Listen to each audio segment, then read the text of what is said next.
You have to leave now. I can't. My patients need me. It's not safe here. I have to stay. Tell me what happened. It wasn't my fault.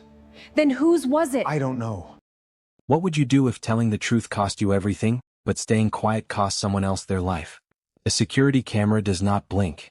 It does not forget, and it does not care how much money sits in your bank account. At 9:42 in the evening on the 4th floor of Ashford General Hospital, a man in a tailored slate suit raised his open hand and struck a pregnant nurse across the face. He believed the footage would vanish before sunrise, erased by lawyers and buried under a donation check. He was wrong.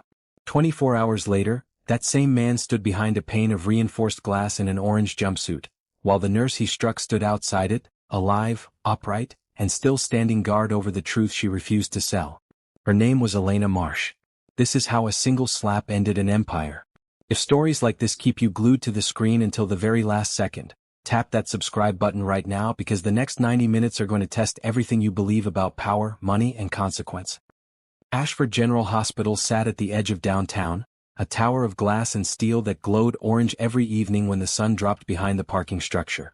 On the 4th floor in the intensive care unit, Elena Marsh had worked the night shift for 6 years, and in all that time she had never once wished for an easier job. She had only ever wished for more hours in the day. She was 31 years old, 6 months pregnant, and stubborn in a way her mother called a family trait and her husband called the reason he fell in love with her. Her scrubs were navy blue, her dark curls pinned into a loose knot at the back of her head, and her badge read Elena Marsh, RN, ICU, clipped just above the swell of her belly. 9 more hours. 9 more hours, and then home, and then sleep, and then the nursery paint samples still waiting on the kitchen counter.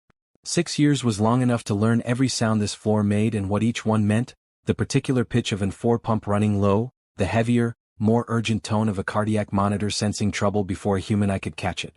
It was long enough, too, to learn the faces of the families who returned again and again, the regulars of grief and recovery both, and to understand that the job asked something of a person that no orientation packet had ever fully prepared her for. The discipline of caring deeply every single shift, about people she would very likely never see again. The unit was quiet that night, quiet the way hospitals are quiet, which is to say never fully silent, only softened. Somewhere down the hall a ventilator kept its steady rhythm. A call light blinked pale yellow above bed 9. A cartwheel squeaked against the polished floor, and Elena had long since learned to read the whole building the way a sailor reads weather, sensing trouble in the pitch of an alarm before her mind had even finished naming it. She checked the monitor above bed 6, adjusted a drip line with 2 practiced fingers, and moved down the corridor toward the nurse's station, where her friend Talia Brooks was frowning at a stack of charts like they had personally offended her. Room 214 again, Talia said, not looking up. Security added a second badge lock this afternoon. Nobody told me why. Maybe somebody important is scared of germs, Elena said. Somebody important is scared of something, Talia said. I heard the patient there hasn't had a single visitor in 3 weeks. Not one. And the file's locked out of the normal system. You need level 4 clearance just to see the room assignment. Elena glanced down the hallway at the door in question. Room 214 sat at the far end, past the supply closet, guarded by nothing more than a keypad and a strip of yellow tape that read restricted access in blunt black letters.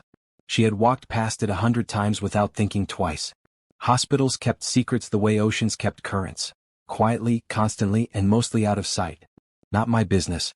My business is bed 6 potassium levels and the fact that my feet have been swollen since Tuesday. She had wanted to be a nurse since she was 9 years old, since the week her grandmother spent in a hospital very much like this one, and a nurse named Dorothy had let a frightened, wide-eyed child sit at the foot of the bed and hold a stethoscope to her own chest, listening to the strange, steady drumbeat of her own heart. Elena still remembered the way Dorothy had smiled at her that night, tired and kind in equal measure, and told her that medicine was mostly patients wearing a uniform. It was a lesson Elena had carried into every shift since, through nursing school paid for by her mother's second job cleaning downtown office buildings, through the long, unglamorous stretch of years spent learning that healing was rarely dramatic and almost always exhausting. She finished her rounds, ate half a granola bar standing up because sitting down for longer than 4 minutes felt like a luxury she hadn't earned yet, and checked in on Mr. Alvarez in bed 4, an 80-year-old retired mechanic recovering from a heart procedure who had spent the better part of the week trying to convince every nurse on the floor that he did not, in fact, need to be there. "You're stalling my discharge," he told her, not unkindly, as she checked his oxygen levels. I'm keeping you alive long enough to annoy your grandchildren for another decade, Elena said, and he laughed the wheezing laugh of someone who had smoked for 30 years and quit for 20, and settled back against his pillow, satisfied. It was these small exchanges, more than anything else, that Elena would later tell people made the job worth its cost. The tired jokes, the frightened families she talked through their worst nights, the quiet, private satisfaction of watching a monitor's numbers climb slowly back toward normal. She called her husband on her 10 o'clock break, phone tucked against her shoulder while she refilled a supply cart. Daniel Marsh answered on the second ring, his voice rough with the exhaustion that came from spending his whole day teaching a fire academy class how to carry an unconscious adult down 3 flights of stairs. He had been a firefighter for 9 years and a husband for 4, and he still answered every one of Elena's calls like it might be the most important thing that happened to him that day. How's my favorite nurse and my other favorite person, who currently has no name and no opinions of her own yet? He asked. She kicked me during the report, Elena said, smiling despite the ache in her lower back. I think she agrees with my assessment of Dr. Okafor's handwriting. Nobody can read it. They talked for 4 minutes about nothing important. Paint colors, a leaking faucet, whether the baby would inherit Elena's stubbornness or Daniel's tendency to fall asleep during movies before the opening credits finished. And when she hung up, she felt lighter, the way she always did after hearing his voice. Some marriages were built on grand gestures. Theirs was built on small, ordinary calls at 10 o'clock at night, folded laundry, shared grocery lists, and a quiet, mutual understanding that neither of them had ever needed anything more complicated than the other person choosing, again and again, to stay. She thought, standing at the supply cart with the phone still warm against her ear, about the nursery down the hall from their bedroom, half-painted a soft, undecided yellow, about the small wooden crib Daniel had spent 3 weekends assembling and reassembling because he refused to trust the instructions. 6 years on this floor had taught her how quickly a life could change in the space of a single alarm. It had not yet taught her that her own life was about to change in the space of a single hallway. They had met in this very building 4.5 years earlier, when Daniel's crew brought in a colleague overcome by smoke during a warehouse fire, and Elena had been the nurse who spent an hour talking the terrified young firefighter through his own panic while his lungs cleared. Daniel had stayed in the waiting room the entire time, out of uniform protocol and pure stubbornness, and had asked her to coffee the moment his friend was stable enough to tease him about it. She had said yes mostly because he'd looked so exhausted and so sincere at once, and neither of them had ever quite gotten around to falling out of that particular habit of choosing each other, over and over, in ordinary unremarkable ways that had somehow added up to a marriage neither of them took for granted. Near midnight's approach, she stopped at bed 9, where a woman named Corinne sat holding her teenage son's hand, the boy 2 days out of a car accident that had taken the family's minivan and very nearly taken him as well. Corinne had not left the chair beside his bed in 40 hours, and Elena had learned, over the course of the week, to bring her coffee without being asked and to simply sit with her for 5 quiet minutes between rounds, because sometimes the medicine that mattered most was not on any chart. Have you ever gotten used to this? Corinne asked her that night, not looking away from her son's sleeping face. No, Elena admitted. But you get better at carrying it. That's the honest answer. Corinne squeezed her son's hand and nodded, and Elena moved on down the hallway carrying, as she always did, a small piece of every family's fear folded quietly beside her own. It was nearly 11 when she checked her watch and allowed herself, for the first time all shift, to think about going home, about the quiet house waiting for her, about Daniel already half asleep on the couch with the television murmuring low. At 11 the elevator doors on the 4th floor opened and everything changed. A man stepped out first, moving with the particular confidence of someone who had never once in his life been told to wait.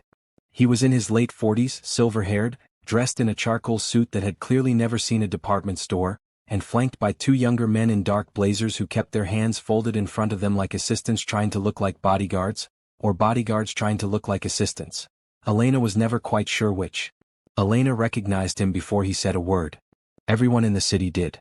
His face had been on magazine covers, business news segments, and a 2-story banner outside the convention center downtown, advertising the annual Kane Dynamics Summit, the banner reading in confident block letters, "The future of medicine is here." Weston Kane, founder and chief executive of Kane Dynamics, the artificial intelligence company that had, 6 months earlier, installed the very security cameras now watching him walk down the hallway. Elena had seen his interviews before, late at night when she couldn't sleep, half listening to him describe algorithms and diagnostic models and the future of patient care in the confident, unhurried cadence of a man accustomed to rooms rearranging themselves around whatever he said next. I need access to room 214, Kane said, not to Elena specifically, but to the hallway in general, the way a man speaks when he expects an obstacle to simply dissolve at the sound of his own voice. Talia looked up from the desk, uncertain, her pen hovering above the chart she'd been filling. Elena stepped forward instead because 6 years on this floor had taught her that uncertainty was how policy died, one small exception at a time, one tired nurse deciding it was easier to say yes than to hold a line nobody would thank her for holding. I'm sorry, sir, visiting hours ended at 9, and that room is under restricted access, Elena said. If your family, I can log a request with the charge nurse for tomorrow. Kane's eyes moved to her badge, then to her belly, then back to her face, cataloging her the way he might catalog a piece of furniture that had wandered into the wrong meeting and would need to be moved before the real business could begin. I don't need to be family, he said. My company built the systems this hospital runs on. I own the servers your restricted access sits on. Open the door. Elena had faced down angry family members before, frightened husbands, exhausted mothers, once even a man twice Kane's size who had thrown a chair against a wall when his father coded on the table. She had learned in those moments that fear rarely announced itself as fear. It usually arrived dressed as anger or entitlement, or the desperate insistence that if a person simply spoke loudly enough, the world would rearrange itself to spare them the thing they could not bear to lose. Weston Kane's voice carried none of that particular desperation. His was a different kind entirely, the flat, practiced certainty of someone who had simply never learned what it felt like to be told no and have the world hold firm anyway. Behind him, the two men in dark blazers said nothing, watching the exchange with the flat, practiced patience of men paid to observe rather than intervene. The elevator doors slid shut, sealing off any easy retreat, and somewhere above the nurse's station, mounted in its small black dome, the security camera Weston Kane's own company had installed continued recording, indifferent to who stood beneath it. Elena had been raised by a mother who cleaned office buildings at night to put her through nursing school, and if that upbringing had taught her one thing, it was that owning a building did not entitle a man to whatever was inside it. She had grown up watching her mother come home at 3 in the morning smelling of industrial floor cleaner, too tired to speak, and had promised herself as a teenager that she would spend her life protecting people who could not protect themselves, in rooms exactly like this one. I understand you're a business partner of the hospital, she said, keeping her voice level, but patient records and restricted rooms fall under federal privacy law, not vendor agreements. I can't let you into that room without proper authorization, sir. I'm sorry.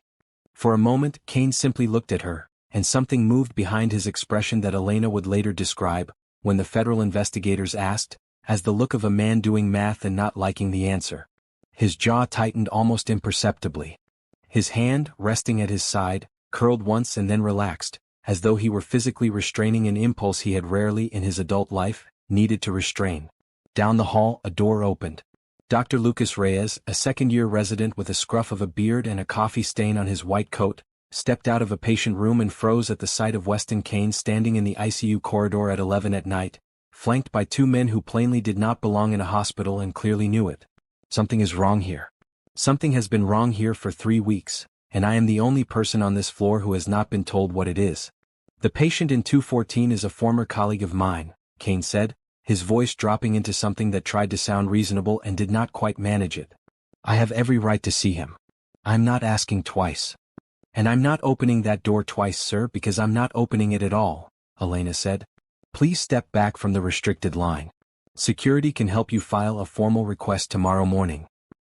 He looked at her the way men who have never been refused look at the first person who ever tells them no, surprised first, then insulted, then, in the space of a breath, furious in a way that had nothing rational left inside it. Talia's chair scraped back behind the desk. One of the men in dark blazers shifted his weight, and later, when investigators reviewed the footage frame by frame, they would note that his hand had moved toward Kane's shoulder for exactly half a second before falling still, as though some instinct in him had known what was coming and hesitated to stop it. It happened faster than the cameras could have prepared anyone for, faster than a hallway that had seen decades of grief and relief and every emotion between them had ever witnessed. Weston Kane's hand came up, open palm, and struck Elena Marsh across the face with a crack that echoed off the tile floor and the fluorescent ceiling and the wide, disbelieving eyes of everyone standing in that corridor. Elena's clipboard clattered to the floor. Her hand flew to her cheek, and her other arm curled instinctively around the curve of her stomach, the oldest reflex a body could own, protecting what mattered before the mind had even finished registering the pain. The sting spread hot across her jaw and into her ear, and for one disorienting second the hallway tilted, fluorescent light smearing into a long white blur before her vision steadied. Talia's hands flew to her mouth, a small, strangled sound escaping her that was not quite a scream.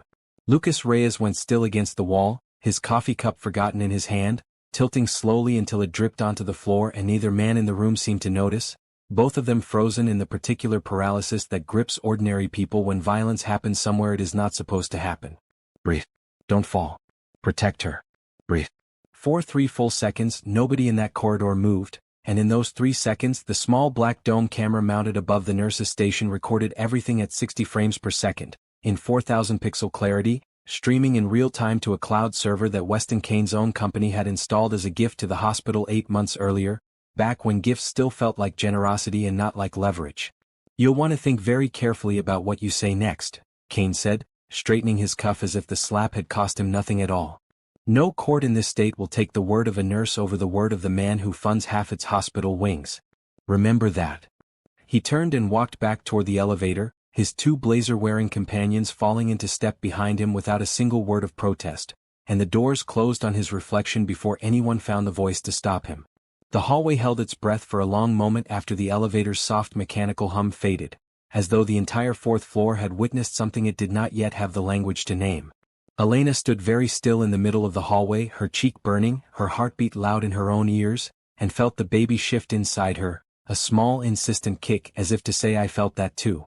She pressed a hand flat against her belly and breathed, slow and deliberate, the way she had once taught frightened family members to breathe in a crisis, never fully believing until this moment how hard that advice actually was to follow. Somewhere down the corridor, a monitor's alarm chirped once, ordinary and unrelated, a small reminder that the rest of the hospital had not stopped simply because her world had tilted sideways. Bed 6 still needed its 10-minute check. Mr. Alvarez was still, somewhere behind a closed door, snoring through a television he'd forgotten to mute. The ordinary machinery of the floor kept turning, indifferent and steady, and Elena would later say that this, more than anything, was what kept her upright, the simple fact that the job did not pause to let her fall apart. He thinks this ends here. He thinks a slap and a threat and a strong enough donation makes a person disappear. Talia reached her first, wrapping an arm around her shoulders, murmuring apologies for not stepping in fast enough, for not seeing it coming, for every small failure that had nothing to do with courage and everything to do with shock. Lucas knelt to gather the scattered papers off the floor, his hands unsteady, his mind already, professionally and instinctively, cataloging the injury on Elena's face for the chart he knew he would soon be filling out. Elena, are you hurt? Is the baby? He started. I'm fine, Elena said, though her voice shook on the second word. I need to sit down. And somebody needs to call security. And somebody needs to make sure that camera footage does not go anywhere until I say so. Hospital security arrived within 4 minutes, 2 officers in Navy uniforms who looked, Elena thought distantly, far more prepared to handle an unruly visitor than an assault already finished and its perpetrator already gone. They took photographs of her face with a department camera, wrote down times and names in careful block letters, and asked twice whether she wanted an ambulance, though she was already standing inside the safest building in the city for exactly this kind of emergency. Talia stayed close through all of it, refusing every suggestion that she return to her own patients until someone else physically took the chart from her hands, insisting quietly that Elena should not have to say any of this twice, to security and then again to a doctor and then again to whoever came next. It was a small, practical kindness, the kind hospitals ran on more than any equipment or funding, and Elena would remember it months later as one of the few things about that night that had made her believe in people again a little faster than the rest of it made her doubt them. Priya Adeyemi arrived from the maternity ward before the security officers had even finished their report, summoned by a phone call from Talia that had lasted exactly 9 words. She examined the faint red mark blooming along Elena's cheekbone with the gentle, clinical thoroughness of someone who had spent a career learning to separate her own outrage from the steadiness her patients needed her to have, and only once the exam was finished did she allow her hands, briefly, to shake. It was the last sentence that mattered most, though none of them knew it yet. Because within the hour, hospital administration would learn exactly who had struck a nurse in their hallway, and exactly how much money that man had promised to donate to the West Wing Renovation Fund, and the fight over that footage would become the truest test of every value this hospital claimed to stand for.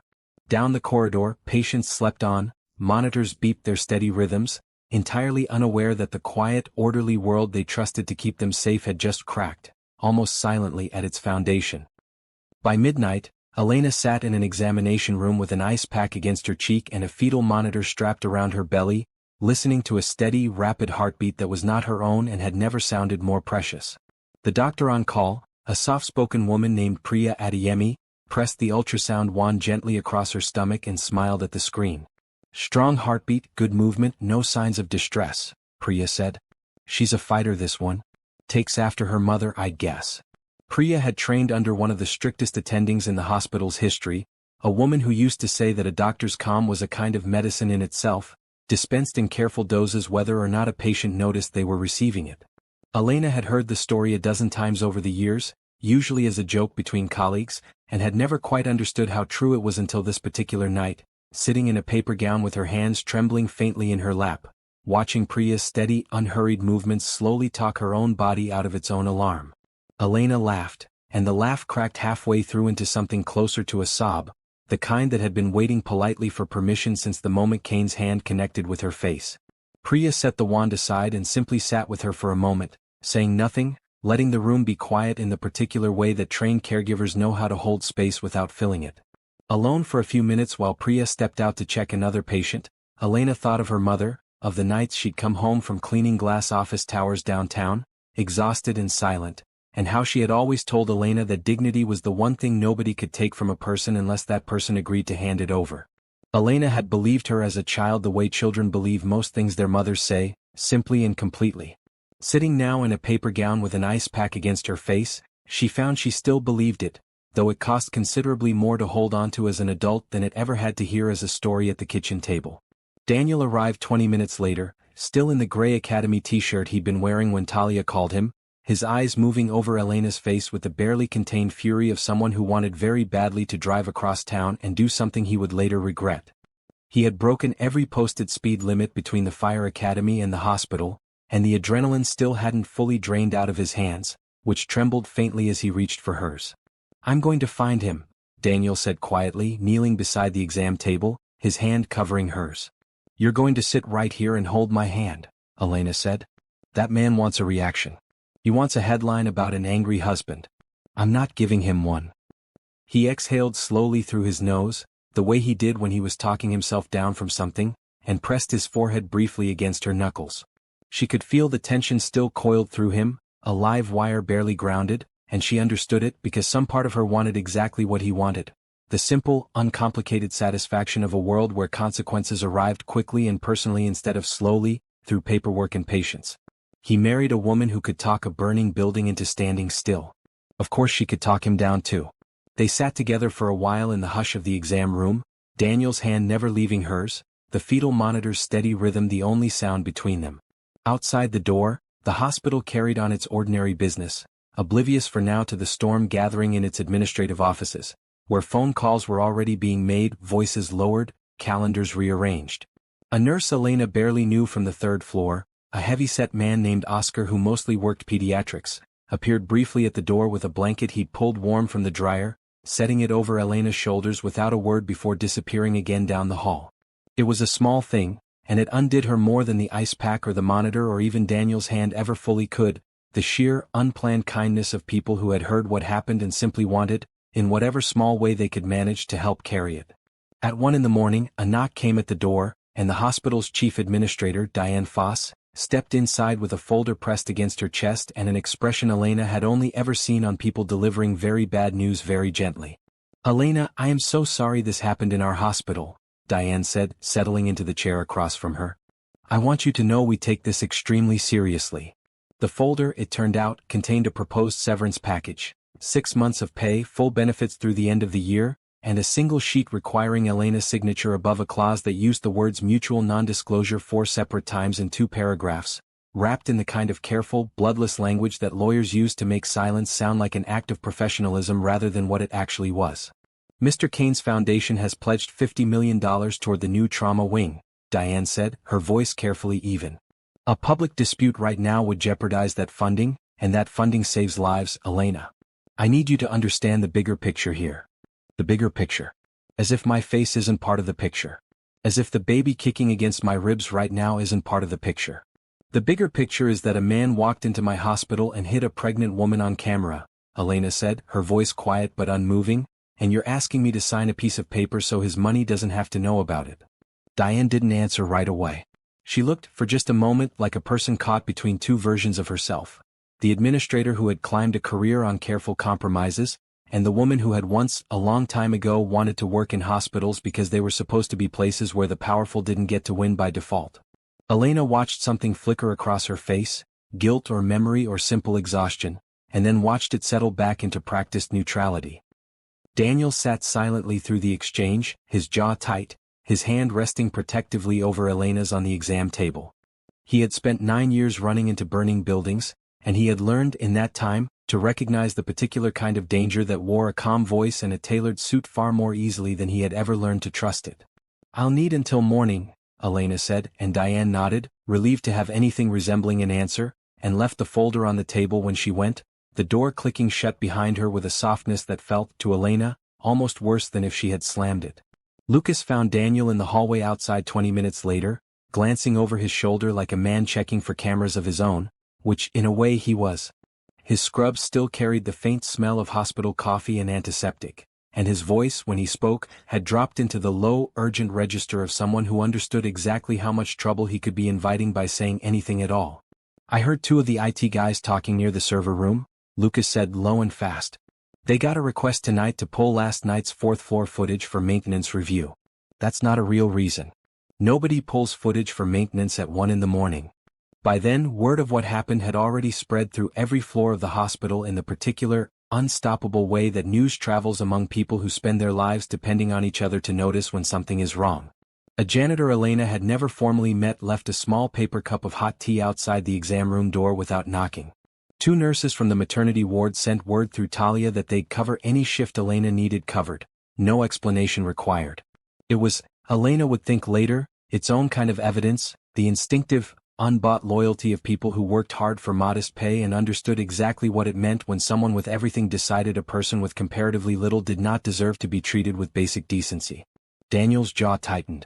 He thanked Lucas, shook his hand, and walked back into the exam room where Elena sat with her hand resting on her stomach, watching the monitor's steady green line trace her daughter's heartbeat across the screen, drawing what small comfort she could from its unbothered, indifferent rhythm. "They're trying to delete it," Daniel said quietly.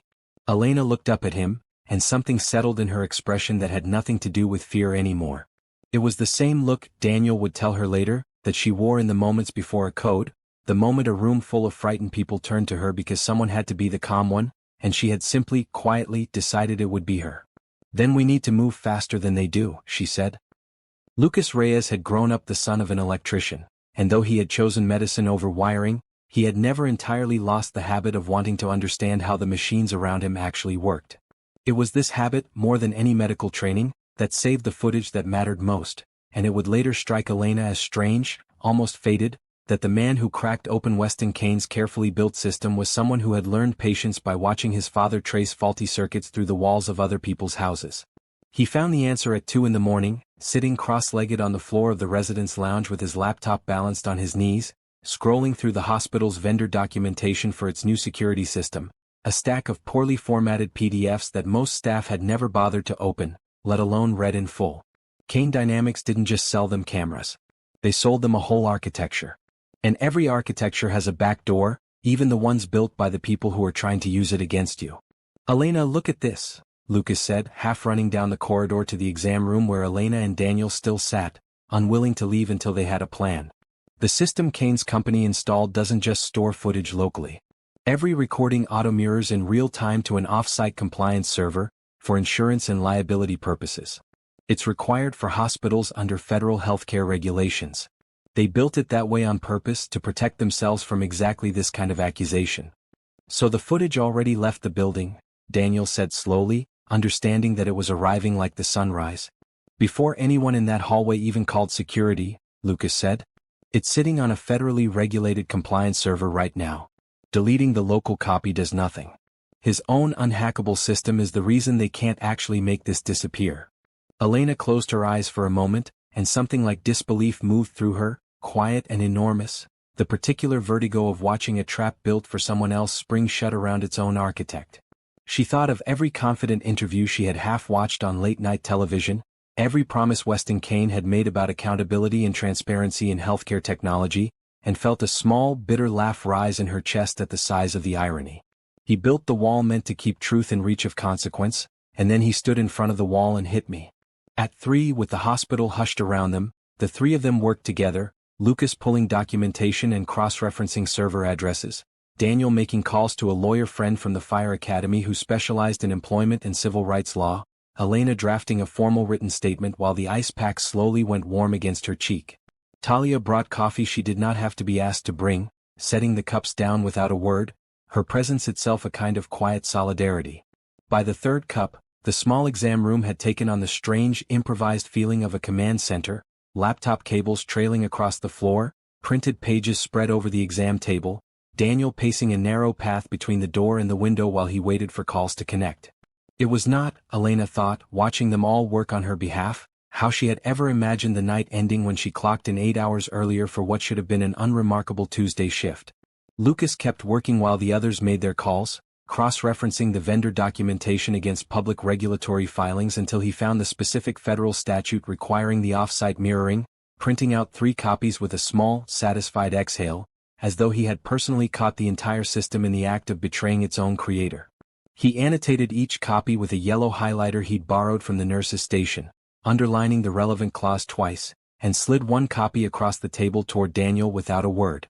The lawyer, a sharp-voiced woman named Renata Ortiz who answered her phone at 3 in the morning without a hint of grogginess, listened to the entire account in near silence and then asked a single, precise question that would shape everything that followed. Has anyone touched, moved, or attempted to alter the original footage since the incident occurred? Renata asked. Someone tried tonight, Daniel said. We think they failed, but we're not certain. Renata's voice, when she answered, carried the calm, deliberate weight of someone who had spent a career building cases out of exactly this kind of chaos. She told them to document everything, times, names, exact wording, and to say nothing further to hospital administration without her present. It was, Elena would later think, the first moment since the slap that the night had felt like it might actually be survivable. Renata promised to have a formal letter drafted and delivered to hospital counsel before 8 that morning, putting the administration on notice that any further attempt to alter, delay, or suppress the security recording would be treated as evidence tampering in a case she fully intended to pursue, with or without the hospital's cooperation. Her calm certainty, crackling faintly through the phone speaker, did more to steady the room than anything else had managed since the slap itself. It was in the gray hour before dawn, when the adrenaline had finally started to ebb and exhaustion crept in to take its place, that Daniel pulled a chair beside the exam table and simply held her back against his chest, his hand resting protectively over hers on the curve of her stomach. The hospital around them had quieted further still, the particular hush of the hour when even night shifts begin to slow, waiting for the first gray light of morning. You don't have to be the one who fights this, he murmured against her hair. There are other ways. If I don't fight it, who does? Elena asked, tilting her head back to look at him. Talia? Lucas? The next nurse he decides doesn't matter enough to say no to? Daniel was quiet for a long moment, his thumb tracing slow, absent circles against her knuckles, and Elena felt, beneath the exhaustion and the fear, something steady and warm settle between them, the particular closeness of 2 people who had chosen, on an ordinary Tuesday 4 years earlier, to build a life around exactly this kind of quiet, unglamorous devotion. I love you, he said finally, simple and unadorned, the way he said the truest things. I loved you before any of this and I'll love you after, whichever way it goes. I just need you to come home to me at the end of it. There had been harder nights in their marriage than most people ever saw from the outside, calls that came at 3 in the morning when Daniel's crew lost someone they couldn't save, nights Elena came home from a shift too heavy to speak about over dinner. They had learned, across those nights, a particular language made almost entirely of presence rather than words, the simple, repeated choice to stay in the room with each other's pain instead of retreating from it. It was that same language, wordless and certain, that passed between them now. She turned in his arms as much as her belly allowed and kissed him, slow and grateful, a small quiet moment stolen in the middle of a night that had otherwise tried its hardest to take everything from her. His hand found the small of her back, gentle and certain, and for a few borrowed minutes the exam room around them fell away entirely, leaving only the 2 of them and the soft, steady drumbeat of their daughter's heartbeat still tracing its patient line across the monitor beside them. Outside the window, the first gray light of morning was beginning to climb over the parking structure, and somewhere in a downtown office tower, Weston Kane was almost certainly still awake, unaware that the very system he had built to protect his empire from lawsuits was about to become the instrument of its collapse. At 7 in the morning, Diane Foss returned to find the severance folder untouched on the table, and Elena Marsh standing, dressed in her own clothes, with a folder of her own in her hands. "I won't be signing that," Elena said. "And I'd think very carefully about what your board tells federal investigators when they ask why hospital administration attempted to destroy evidence of an assault within an hour of it happening." Diane's face went pale in a way that told Elena, more clearly than any apology could have, exactly how much the administrator had already known and chosen, until that moment, to look past. Elena never learned exactly who uploaded the clip. It appeared at 6:58 that morning on an anonymous account with no followers and no history, a single caption beneath 4 seconds of grainy but unmistakable footage. "A billionaire hit a pregnant nurse for doing her job. Her hospital tried to bury it." By 9 it had 40,000 views. By noon 4 million. By evening, it was the lead story on every local news broadcast in the state, and the hashtag that formed beneath it, #StandWithElena, had climbed into the national trending list, carried by nurses, mothers, healthcare workers, and strangers who had simply watched a man in an expensive suit strike a woman half his size and felt something old and furious wake up in their chest. "I didn't ask to be a hashtag. I asked to finish my shift and go home to my husband." Reporters gathered outside the hospital's main entrance by mid-morning, a small forest of cameras and microphones angled toward the doors, and Elena, watching the coverage from her living room with Daniel's arm around her shoulders, felt the strange, disorienting sensation of seeing her own face repeated across a dozen screens at once, frozen mid-flinch, forever. Her mother called 4 times in an hour, her voice cracking somewhere between fury and relief, and Elena found herself, absurdly, comforting the woman who had spent a lifetime comforting her.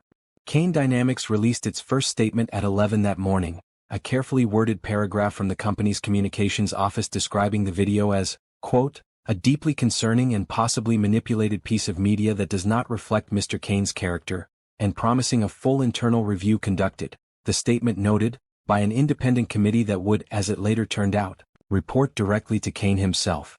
"Manipulated," Daniel repeated, reading it off his phone with something close to a laugh that had no humor in it at all. "He's calling it a deep fake." By early afternoon, Kane appeared himself, stepping in front of a hastily assembled podium outside his company's headquarters, his silver hair immaculate, his voice steady in the practiced way of someone who had given 1,000 presentations and never once doubted a room would believe him. Behind him, a row of company executives stood in careful, matching expressions of solemn concern, none of them quite meeting the camera's lenses. "I want to be absolutely clear," Kane said to the cameras. "The video circulating online is either a fabrication or a deliberate distortion designed to extort my company ahead of a major product announcement. I have full confidence this will be resolved once the facts come out, and I look forward to clearing my name."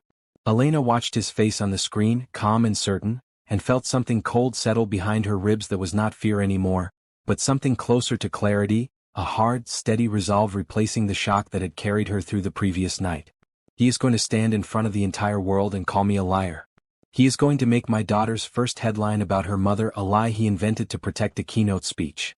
Inside Kane Dynamics' glass-walled headquarters, the company's board convened an emergency session that afternoon, the mood considerably less composed than the podium statement had suggested. 2 board members quietly raised the question of whether Kane should step back from public appearances until the matter resolved, a suggestion he dismissed within seconds, insisting the stock would recover the moment the video was proven fabricated, a claim his own general counsel, present in the room, did not echo aloud, choosing instead to study the table in front of her with the particular silence of someone who already suspected how this would end. By the time the markets closed that day, Kane Dynamics stock had fallen 31%, wiping out a significant share of the company's value in a single afternoon, and 3 major hospital systems, including one in the neighboring state, announced they were pausing new contracts with the company pending review. A boycott hashtag joined the trending list beside Stand With Elena, and Elena's phone would not stop buzzing with messages from nurses she had never met, thanking her for refusing to be quiet, sharing their own stories of being dismissed, disbelieved, or quietly pressured into silence by people who had learned that money bought them the benefit of every doubt. Local news anchors debated the footage on air with an intensity Elena found almost surreal to watch from her own living room, strangers in suits and studio makeup arguing over the exact meaning of a slap she had actually felt, her own cheek still faintly tender days later.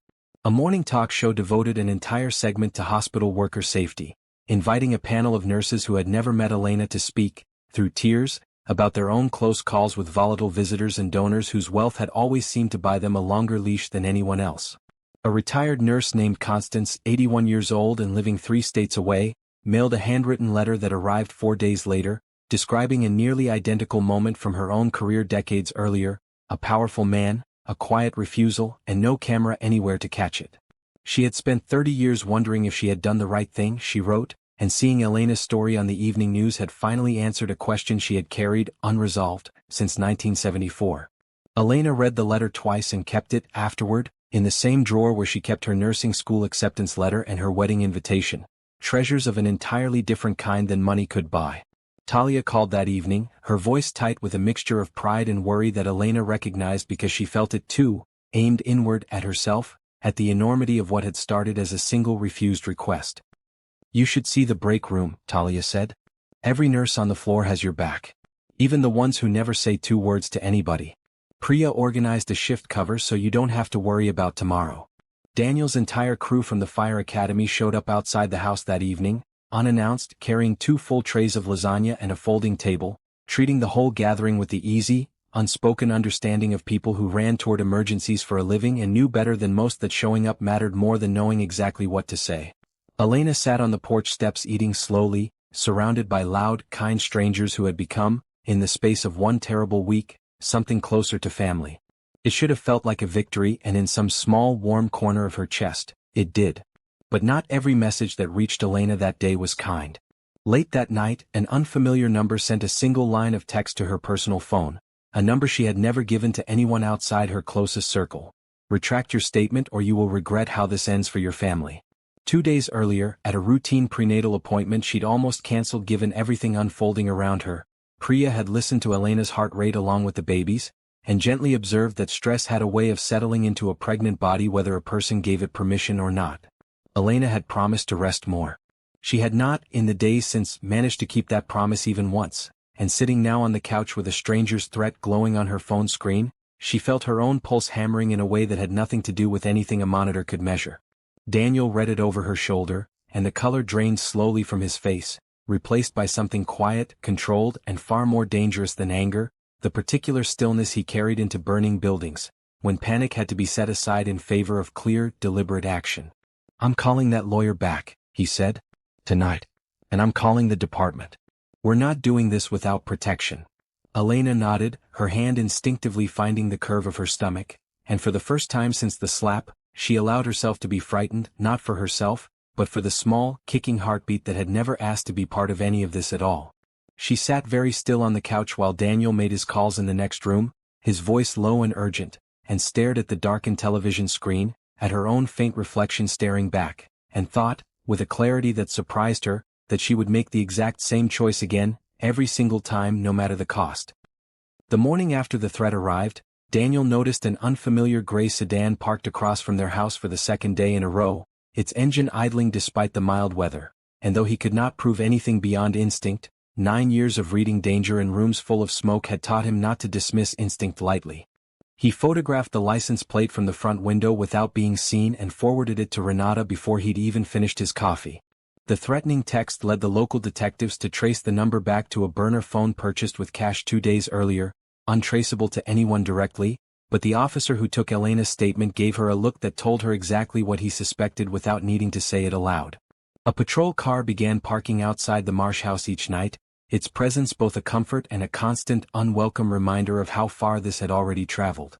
With police stationed periodically outside the house and Daniel refusing to leave her side for longer than a shift required, Elena found herself, 3 days after the slap, sitting once more inside Ashford General, this time not as a nurse but as a witness meeting with federal investigators in a borrowed conference room, its long table covered in folders, recording equipment, and the particular, business-like quiet of people accustomed to taking very serious things very calmly. It was there, waiting for the investigators to finish setting up their recording equipment, that Lucas found her in the hallway, his expression tight with the particular urgency of someone who had been sitting on information too heavy to carry alone. He glanced twice down the corridor before speaking, as though the walls themselves might still be listening on Weston Kane's behalf. "I need to show you something," Lucas said quietly. About room 214. I think you need to see it before the investigators come in. He led her to a small side office, pulled up a file on his tablet and turned the screen toward her. It was a photograph several years old, of two men standing together at a technology conference, both younger, both grinning, an award of some kind held between them, the easy, unguarded happiness of people who still believed at that point that they were building something good together. Elena did not recognize the man on the left at first, gaunt now in a way the photograph did not capture. His face changed by whatever illness had put him in a hospital bed under a false name for 3 weeks. But the man on the right, younger and less silver at the temples, was unmistakably Weston Kane. His name is Marcus Devane, Lucas said. Kane's original co-founder. They built the first version of the company's diagnostic algorithm together, back before Kane pushed him out in a hostile buyout 6 years ago. I found his real medical file buried under 3 layers of aliasing this afternoon. A man erased from his own company's history, hidden 3 weeks in a hospital bed under a false name, guarded like a secret instead of treated like a patient. What's wrong with him? Elena asked. Progressive organ failure, consistent with prolonged exposure to an experimental compound, Lucas said. The same compound used in an early, unapproved version of Kane Dynamics' AI diagnostic trial.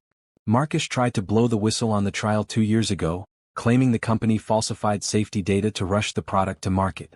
He disappeared from public life right after. Everyone assumed he'd simply retired.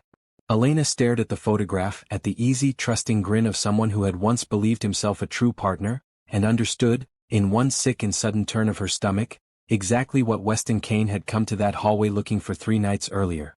The pieces arranged themselves in her mind with an awful, clicking precision, each one settling into place beside the last. He wasn't trying to visit a dying colleague out of guilt. He was trying to make sure a dying whistleblower never woke up long enough to talk. He went into that room to make sure Marcus's file stayed buried, Elena said slowly. Or worse. Lucas nodded, his jaw tight. I already flagged it to hospital security and the investigating agents. Marcus is stable and he's finally lucid enough today to answer questions. He's been asking to speak to someone from outside the company for 2 days. Nobody would let him. His voice caught slightly on the last sentence, the frustration of 3 weeks spent sensing something wrong finally finding somewhere to land. Marcus explained, slowly and in careful fragments, how he and Kane had built the company's earliest prototype together in a shared apartment barely large enough for 2 desks, how the friendship that carried them through those first exhausting years had curdled, gradually and then all at once, the moment outside investors began valuing Kane's public charisma over Marcus's quieter insistence on caution. He had believed, he admitted, that loyalty would count for something. It had counted in the end for a locked hospital room and a false name on a chart.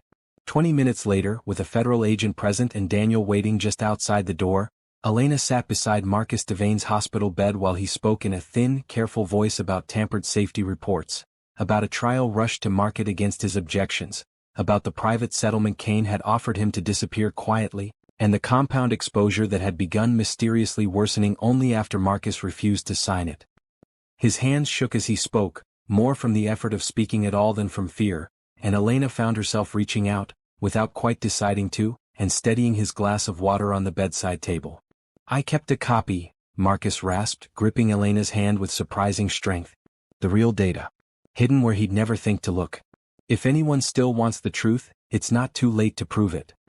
Elena looked at the frail, determined man in the bed, and felt the full weight of what had begun as a hallway confrontation settle into something far larger than either of them had understood at the time.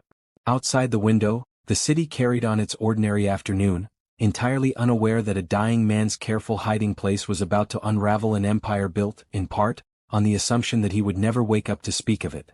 This was never about one slap.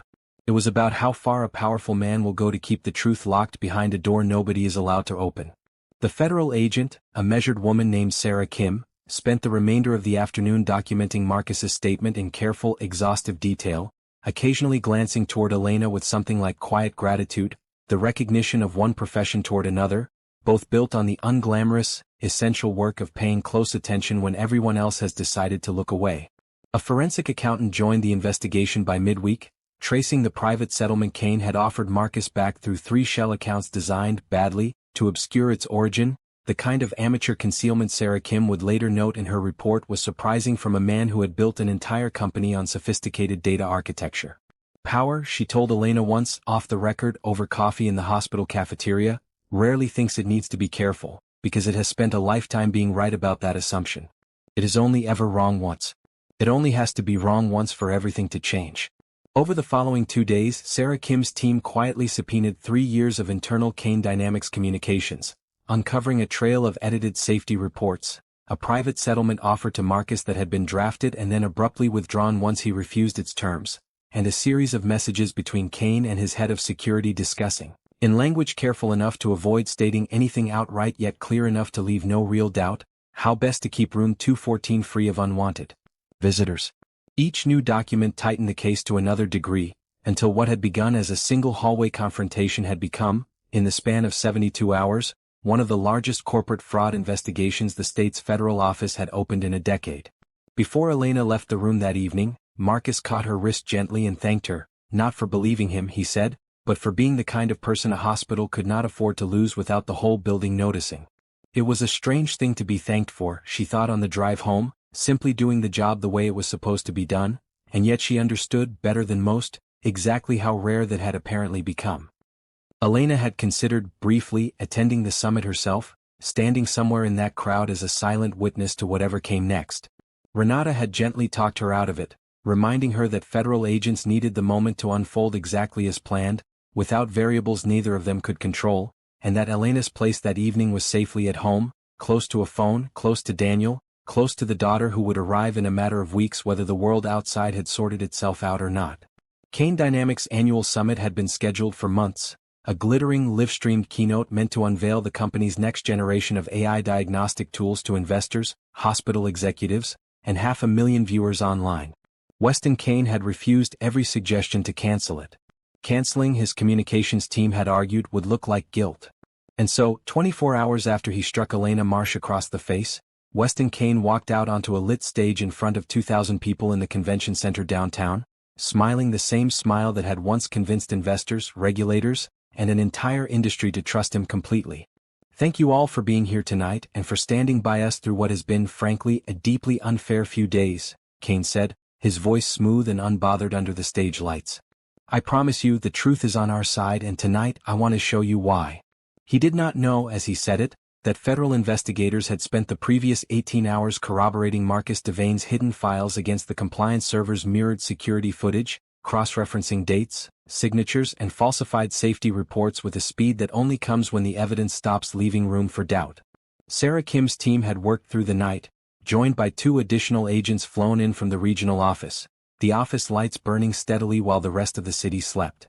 He did not know that Marcus, lucid and furious after 2 years of enforced silence, had signed a sworn statement from his hospital bed that morning, or that the hospital's own compliance officer, faced with federal subpoenas, had finally handed over every document Diane Foss's superiors had spent 3 days trying to keep locked in a drawer, the folder now sitting on Sarah Kim's desk beside a growing stack of similarly damning material.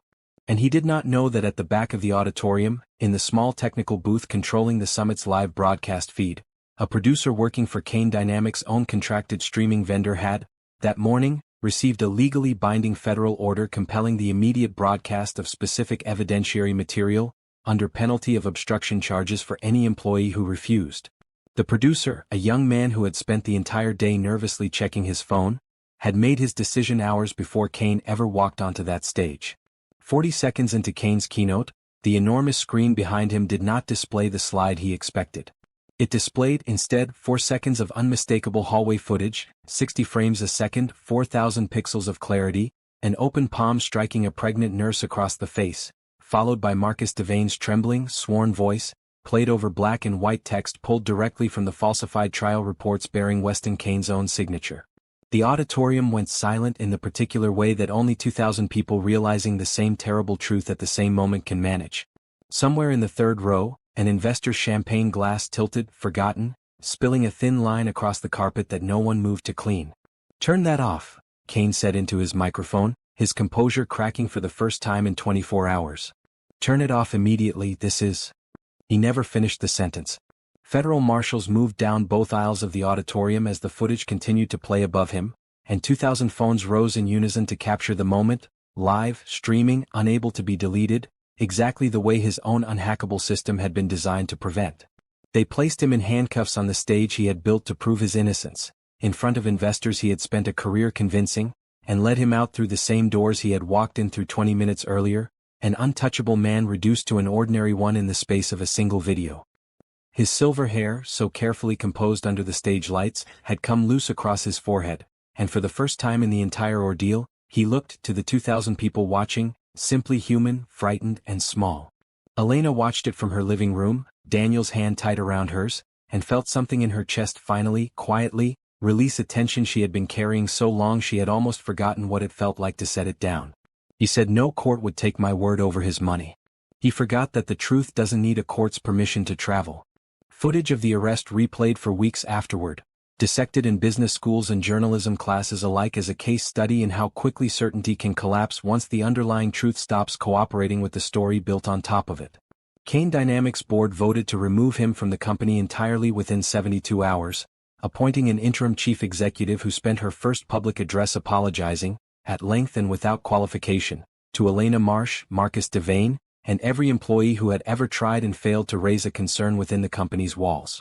His bail was denied within the week, the judge citing witness tampering, obstruction of a federal investigation, and the threatening message traced eventually, despite the burner phone, back to a member of his own security detail acting on his direct order. The felony assault charge, once dismissed by his lawyers as a public relations inconvenience, became the smallest item on an indictment that grew longer with every passing day, as more former employees, emboldened by Marcus Devane's courage, came forward with their own buried files, their own quiet stories of being pressured, dismissed, or silenced. The trial itself, when it finally arrived 9 months later, lasted 11 days, and Elena testified on the third of them, describing the hallway, the badge lock, the sound of her own clipboard hitting the floor, in a voice that did not waver even once. Weston Kane's lawyers attempted, during cross-examination, to suggest she had exaggerated the encounter for personal gain, a line of questioning the jury's expressions made clear had entirely failed to land. He was ultimately convicted on charges including felony assault, obstruction of justice, witness tampering and securities fraud, and sentenced to 11 years, a number that made the local news for exactly one evening before the world, as it does, moved on to its next story. Marcus Devane recovered slowly over the following months, the compound finally out of his system, his name restored in the same news cycles that had once erased him. He visited Elena twice before she went on maternity leave, the second time carrying a small hand-knitted blanket his sister had made, insisting, with the stubborn gratitude of someone who understood exactly what her silence would have cost him, that she take it. He had begun, he told her, planning a foundation of his own, one dedicated to protecting whistleblowers inside the healthcare technology industry, an irony he found, he admitted with a tired laugh, almost too neat to be believed. Ashford General, chastened and under new federal compliance oversight, quietly replaced its administration, funded a permanent whistleblower and workplace safety protection office, and adopted, at the insistence of the nursing staff, a new policy guaranteeing that no employee could ever again be pressured into signing away their right to speak the truth about what happened inside its walls. Diane Foss resigned within the month, her final act a lengthy, unprompted statement of cooperation with federal investigators that spared her the harshest of the coming consequences, though not, Elena suspected, the quieter one she would carry for the rest of her career. Elena Marsh gave birth to a daughter 7 weeks later, in the same hospital where she had once stood her ground in a hallway at 11 o'clock at night, and named her, at Daniel's quiet suggestion, after nothing more complicated than the ordinary, unshakable steadiness they both hoped she would grow into. Talia was in the waiting room the entire night, and Lucas, still in his hospital scrubs from a shift he had refused to leave early, brought coffee for everyone but Elena, who was by then holding something far better. You don't have to be powerful to change something. You only have to be the one person in the room who refuses to look away. She returned to the 4th floor eventually, not because she needed the money, though the settlement Kane Dynamics was ultimately forced to pay had given her family a security they had never had before, but because the hallway, the monitors, the small, exhausted victories of another shift finished, were simply where she belonged. She kept a single photograph in her locker from that year, not of the arrest, not of the headlines, but of Marcus Devane holding her daughter for the first time, laughing, restored to a life that had very nearly been taken from him in silence. A year after the arrest, Elena used a portion of the settlement to help fund a small clinic 2 neighborhoods over from Ashford General, a modest storefront operation offering free prenatal checkups to women who could not otherwise afford them, staffed on weekends by volunteers from the hospital, Talia and Priya among the first to sign up.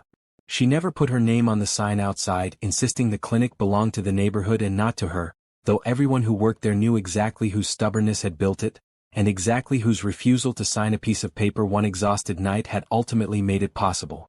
If there is a lesson in what happened on the 4th floor of Ashford General that night, it is not a complicated one. Power convinces itself it is owed silence. It is not. Somewhere, right now, there is a person standing between someone powerful and something true, deciding whether saying no is worth what it might cost them. It almost always is. If this story moved you, stay close because there are more like it coming. Subscribe to see how the next one unfolds, and drop a comment telling me where in the world you're watching from tonight. I would love to say hello, and I want to know exactly how far this story has traveled to reach you.